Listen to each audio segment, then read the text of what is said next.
সময়টা ৩০শে মে ১৯৮১ সাল। স্থান চট্টগ্রাম।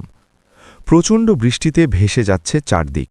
সারাদিনের কর্মব্যস্ত সূচি শেষে চট্টগ্রাম সার্কিট হাউসে গভীর ঘুমে আচ্ছন্ন তৎকালীন প্রেসিডেন্ট জিয়াউর রহমান। ঘড়ির কাঁটায় তখন রাত ১টা।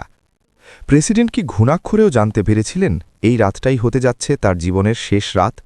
তাকে চিরতরে শেষ করে দেওয়ার জন্যই অন্ধকারে প্রস্তুত হচ্ছে একদল বিদ্রোহী আর্মি অফিসার? কি ঘটেছিল সেই কাল রাতে? কিভাবে মাত্র ৯ মিনিটের একটি অপারেশনে হত্যা করা হয় দেশের রাষ্ট্রপ্রধানকে? চলুন ইতিহাসের পাতা থেকে জেনে নিই জিয়াউর রহমান হত্যাকাণ্ডের সেই রক্তক্ষয়ী আদ্যপান্ত। অন্ধকার রাত। কালুরঘাট ব্রিজের সামনে এসে থামল একটি গাড়িবহর। সেখানে আগে থেকেই অপেক্ষায় ছিলেন মেজর ফজলুল হক, সুবেদার জাফর চৌধুরী ও নায়েক সুবেদার সোলাইমান। গাড়ি থেকে নেমে এলো বিদ্রোহী সেনা অফিসাররা। মুহূর্তের মধ্যেই প্রস্তুত করে ফেলা হলো সঙ্গে নিয়ে আসা ৩টি রকেট লঞ্চার, ১১টি এসএমজি এবং ৩টি গ্রেনেড ফায়ারিং রাইফেল। অস্ত্র প্রস্তুতি পর্ব শেষ হওয়ার পর শেষবারের মতো সবাইকে ব্রিফ করলেন লেফটেন্যান্ট কর্নেল মাহবুব। সবাইকে পুরো প্ল্যানটি আবারও মনে করিয়ে দিয়ে পজিশন নিতে বললেন তিনি।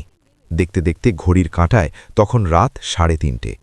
৩টি পিকআপে উঠে বসলেন মোট ১৬ জন বিদ্রোহী অফিসার। গাড়িগুলো তীব্র বেগে এগিয়ে চলল সার্কিট হাউসের দিকে। ৩টি পিকআপের দায়িত্ব দেওয়া হয়েছে ৩টি আলাদা গ্রুপকে। ভোর ৪টের দিক। সার্কিট হাউসের কাছাকাছি চলে এলো ঘাতক দল। ততক্ষণে টানা বৃষ্টিতে তলিয়ে গেছে রাস্তাঘাট। পুরো শহরের মানুষ ঘুমে। প্রেসিডেন্ট জিয়াউর রহমানও ঘুমাচ্ছেন। সার্কিট হাউসের বাইরের গেট বন্ধ, জানালাগুলো অন্ধকারে ঢাকা। এই অবস্থাতেই ২টি পিকআপ সজোরে গেটে ধাক্কা দিয়ে ভেতরে প্রবেশ করল। প্রথম পিকআপে থাকা রকেট লঞ্চারের দায়িত্বপ্রাপ্ত অফিসাররা রকেট নিক্ষেপ শুরু করলেন। প্রচণ্ড শব্দে কেঁপে উঠল পুরো সার্কিট হাউস। গার্ডরা চমকে উঠে নিজেদের অস্ত্র আঁকড়ে ধরল। অন্যদিকে এসএমজি দিয়ে এক নাগাড়ে ব্রাশ ফায়ার করতে করতে দোতলার দিকে এগিয়ে গেল প্রথম দলটি। মুহূর্তের মধ্যেই গার্ড, রেজিমেন্ট ও পুলিশের ১০-১২ জন সদস্য মাটিতে লুটিয়ে পড়লেন। দ্বিতীয় দলটি তখন নিচ থেকে গুলি ছুটছে, আর তৃতীয় দলটির পাহারায় রয়েছে রাস্তায়, যাতে কেউ পালাতে না পারে। প্রথম দলটি তখন হন্যে হয়ে জিয়াকে খুঁজছে। সার্কিট হাউসের যে রুমে জিয়ার থাকার কথা ছিল, দরজা ভেঙে তারা দেখল সেই রুমে তিনি নেই। গোলাগুলির প্রচণ্ড আওয়াজে ঘুম ভেঙে গিয়েছিল প্রেসিডেন্টের। সিঁড়ির ডান দিকের রুমটার দরজার পাল্লা সামান্য ফাঁক করে বাইরে কি হচ্ছে তা দেখার চেষ্টা করলেন জিয়াউর রহমান। আর ঠিক তখনই বিদ্রোহী অফিসারদের নজর পড়ল তার ওপর। মুহূর্তেই গর্জে উঠল দলে থাকা লেফটেন্যান্ট কর্নেল মতিউর রহমানের হাতের আগ্নেয়াস্ত্র। মাটিতে লুটিয়ে পড়লেন প্রেসিডেন্ট। কর্নেল মতি প্রেসিডেন্টের মুখ উপরের দিকে তুলে পুরো ম্যাগাজিন খালি করে ফেললেন। বুলেটের আঘাতে ঝাঁঝরা হয়ে গেল জিয়াউর রহমানের নিথর দেহ।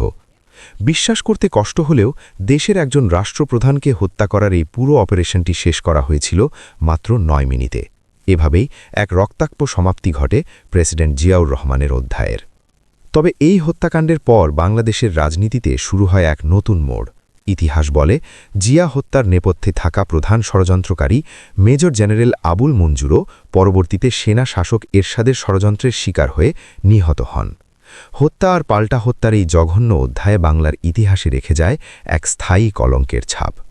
বন্ধুরা, ইতিহাসের এই নির্মম অধ্যায়টি সম্পর্কে আপনাদের মতামত কি? কমেন্ট করে আমাদের জানান। দেখা হবে পরবর্তী ভিডিওতে। ধন্যবাদ।